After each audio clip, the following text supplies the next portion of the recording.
Hi అండి, welcome back to my channel. మీరు చూస్తుంది హసీనా భాష బ్లాగ్స్ 96. ఇవాళ వచ్చేసి వీడియో ఏంటనుకుంటున్నారా, వంట చేస్తున్నా. మా వంట స్పెషల్ వచ్చేసి ఇవాళ ఇదిగోండి, ఇదేందనుకుంటున్నారా, మూంగ్ దాల్తో కిచిడి అయితే చేస్తున్నా. చాలా టేస్టీగా ఉంటుంది. ఒకసారి మీరు ట్రై చేయండి.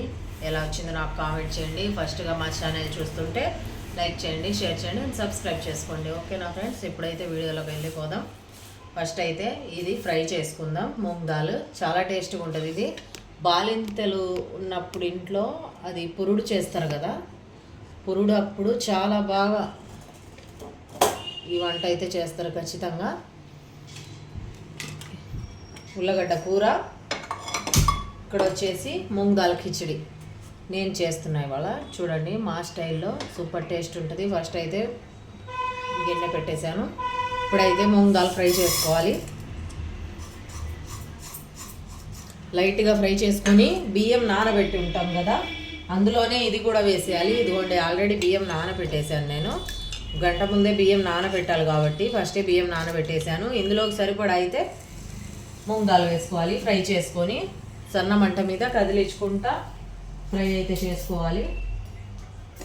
ఇది ఫ్రై అయ్యాక ఆ బియ్యంలోనే వేసేస్తే ఇది కూడా నానిపోతాయి. మనం అంతలోకి తాలింపు అయితే పెట్టుకోవాలి అన్నానికి. అదే కిచిడికి, అటు పులావ్ కాదు, అటు అన్నం కాదు, ఇది కిచిడి, మూంగ్ దాల్ కిచిడి. చాలా టేస్ట్ అయితే ఉంటుంది. ఇది బాగా ఫ్రై చేసుకోవాలి. ఫస్ట్ వచ్చేసి మూంగ్ దాల్ అయితే ఫ్రై అయిపోయింది. చూడండి, ఇది ఫ్రై అవుతుంటేనే స్మెల్ చూడండి, దీని అరోమా సూపర్గా ఉంటుంది. టేస్ట్ అయితే చాలా బాగుంటుంది. మూంగ్ దాల్ హెల్త్కి కూడా మంచిది. మూంగ్ దాల్ అంటే పెసర బ్యాళ్ళు అన్నమాట ఇవి. ఇవ్వండి, స్మెల్ చూడండి ఎంత బాగా వస్తుందో. ఇవి అయితే లైట్గా ఫ్రై అయిపోయి, ఎక్కువ ఫ్రై చేయకూడదు. ఇప్పుడైతే ఇది వాటర్లో వేసేద్దాము.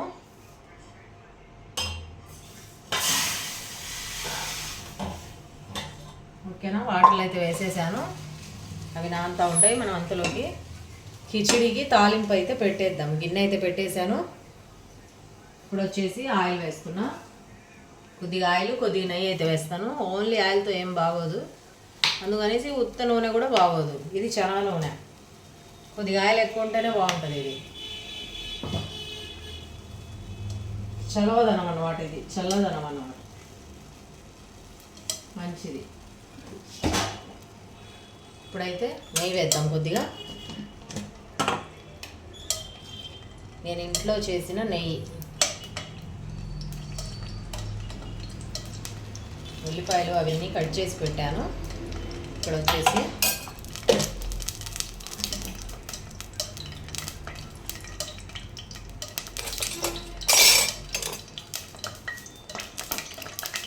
నూనె కాగాలి, కొద్దిగా కాగితే ఉల్లిపాయలు వేద్దాము. ఆయిల్ అయితే కాగింది చూడండి. ఇప్పుడు వచ్చేసి లవంగా చెక్క ఎక్కువ వేయట్లేదు, లైట్గా. మసాలాలు అవి కూడా ఈ కిచిడీలో ఎక్కువ అవసరం లేదు. ఉల్లిపాయలు,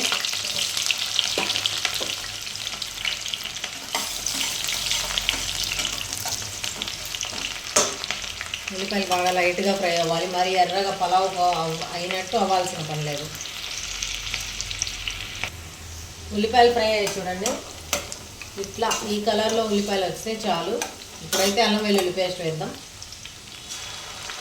ఇప్పుడే ఫ్రెష్గా పట్టిన అల్లం వెల్లుల్లి పేస్ట్. ఇది ఇంకా మాడు పట్టకుండా కదిలించుకుంటూ ఉండాలి.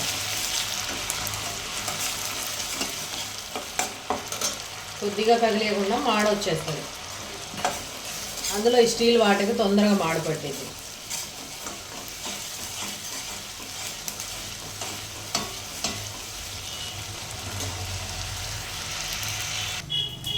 అల్లం వెల్లుల్లి ఉల్లిపాయలు అన్నీ బాగా ఫ్రై అయ్యాయి. ఇప్పుడైతే కొత్తిమీర, టమాటా, పచ్చిమిర్చి వేసేస్తున్నా. ఇందులో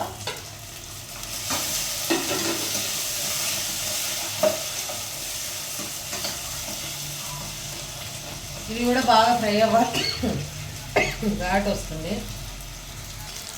ఇక్కడైతే ఫ్రై అయింది చూడండి. మసాలా మొత్తం పచ్చిమిర్చి, టమాటా, కొత్తిమీర అన్నీ ఫ్రై అయిపోయాయి. ఇప్పుడైతే ఎసరు వేయాలి.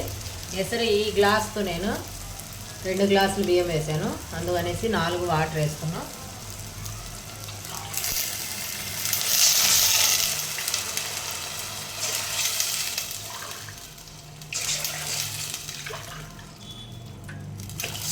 4 వేసాను. ఇప్పుడైతే ఉప్పు వేసేయాలి ఇందులో. దీనికి సరిపడా ఉప్పు అంతే. ఇంకా ఇదైతే ఎసరు రావాలి. ఎసరు వచ్చే వరకు మూత అయితే పెట్టేద్దాం. ఓకేనా? ఇదిగోండి ఎసరు అయితే వచ్చేసింది. ఇప్పుడు నానబెట్టిన బియ్యం అయితే వేసేస్తున్నాం. మూంగ్ దాల్ బియ్యం.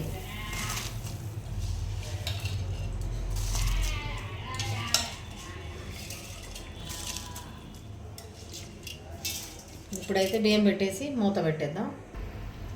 ఇదిగోండి బియ్యం వేసేసాను. మూత అయితే పెట్టేస్తున్నా. అన్నం అయితే ఉడుకుతుంది ఇప్పుడు కిచిడి. ఇది అయ్యేలోపు పక్కన స్టవ్ మీద పెట్టేసి ఈ పక్క అయితే కర్రీ చేసేద్దాము. ఉల్లగడ్డ కూర అయితే పెట్టేస్తున్నా. ఇదిగోండి ఈ పక్క అయితే పెట్టేస్తున్నా. అది అవుతూ ఉంటుంది. ఈ పక్క అయితే కర్రీకి స్టార్ట్ చేద్దాము. ఆలు కర్రీకి ప్యాన్ అయితే పెట్టేశాను. ఇప్పుడైతే ఆయిల్ వేసేస్తా. ఇక్కడ చూడండి ఆయిల్ అయితే వేసేసాను.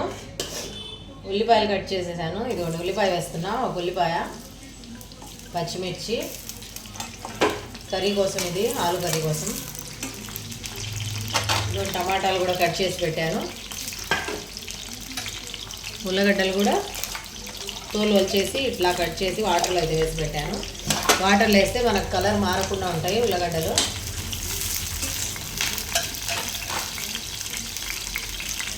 ఇందులో ఒక లవంగా వేసేద్దాం. ఒక చెక్క, ఒక లవంగా ఈ కర్రీలో.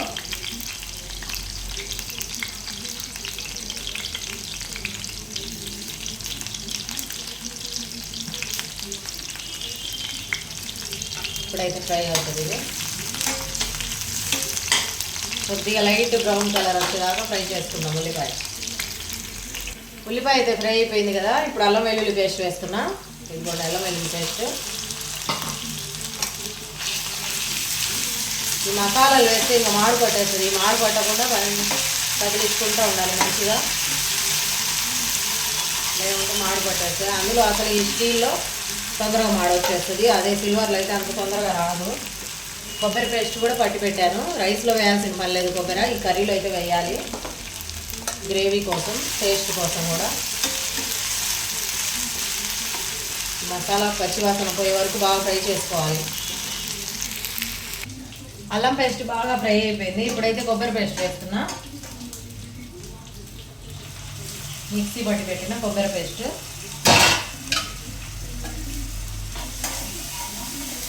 ఒక అయితే రైస్ రెడీ అవుతుంది.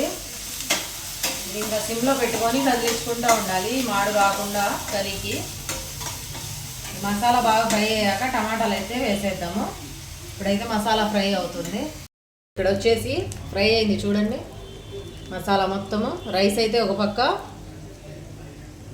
రెడీ అవుతుంది. ఈ పక్క అయితే ఇదిగోండి ఇందులో టమాటాలు వేసేస్తున్నా. మసాలాలు మొత్తం ఫ్రై అయిపోయాయి.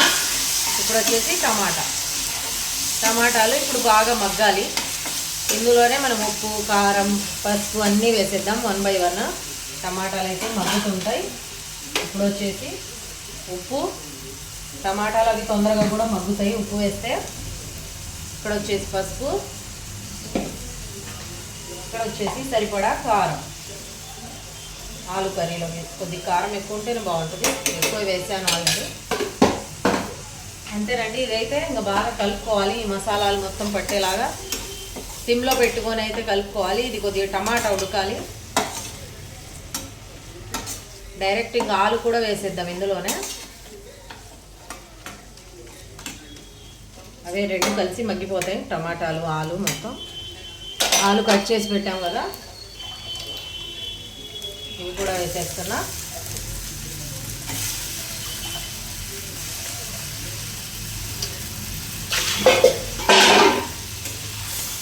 బాగా కలుపుకోవాలి. లాస్ట్లో అయితే ఉడికాక ధనియాల పొడి, ఉప్పు చూసుకొని కొద్దిగా ధనియాల పొడి వేసి స్టవ్ కట్టేస్తే ఆలు కర్రీ రెడీ అయిపోతుంది. ఇందులోనే కొద్దిగా అయితే పెరుగు వేస్తున్నా. ఇదిగోండి పెరుగు, గడ్డ పెరుగు. మంట అయితే సిమ్లో పెట్టాను. పెరుగు వేసేటప్పుడు ఎప్పుడైనా మంట సిమ్లో పెట్టుకోవాలి, లేకుంటే పెరుగు మొత్తం విరిగిపోతుంది. ఇదంతా బాగా కదిలించుకోవాలి ఇలాగా. చూడండి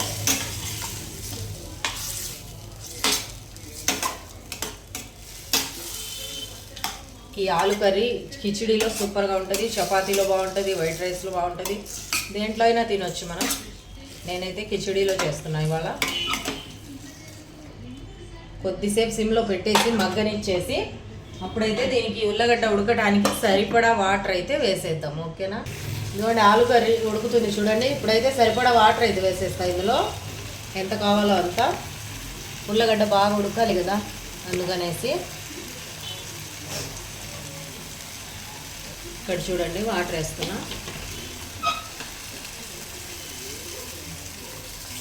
ఒకేసారి వాటర్ వేసుకుంటే సరిపడా ఉల్లగడ్డ ఉడికిపోయి మళ్ళీ కొద్దిగా గ్రేవీ ఉంటుంది. చూడండి ఇదైతే సరిపోద్ది. ఇంకా ఈ కర్రీ అయితే ఒక పావు గంట సేపు ఉడికితే కర్రీ రెడీ అయిపోతుంది ఆలు. ఓకేనండి, మా రైస్ అయితే రెడీ అయిపోయింది చూడండి.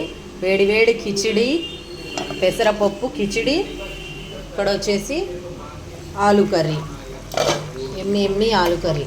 ఈ రెండు కాంబినేషన్ సూపర్గా ఉంటాయి. ఇదిగోండి ఆలు అయితే ఉడికిపోయింది, కర్రీ మొత్తం రెడీ అయిపోయింది. ఓకేనా? ఇంకా ఆల్మోస్ట్ ఇంకా తింటమే లేట్. ఓకేనండి, వంట అయితే రెడీ అయిపోయింది చూసారు కదా. ముంగాల కిచిడి ఆలు కర్రీ ఎలా అనిపించిందో కామెంట్ చేయండి. మీరు ఒకసారి ఇలాగే సేమ్ ట్రై చేసి నాకు కామెంట్ చేయండి. ఓకేనా? లైక్ చేయండి, షేర్ చేయండి అండ్ సబ్స్క్రైబ్ చేసుకోండి. Bye friends.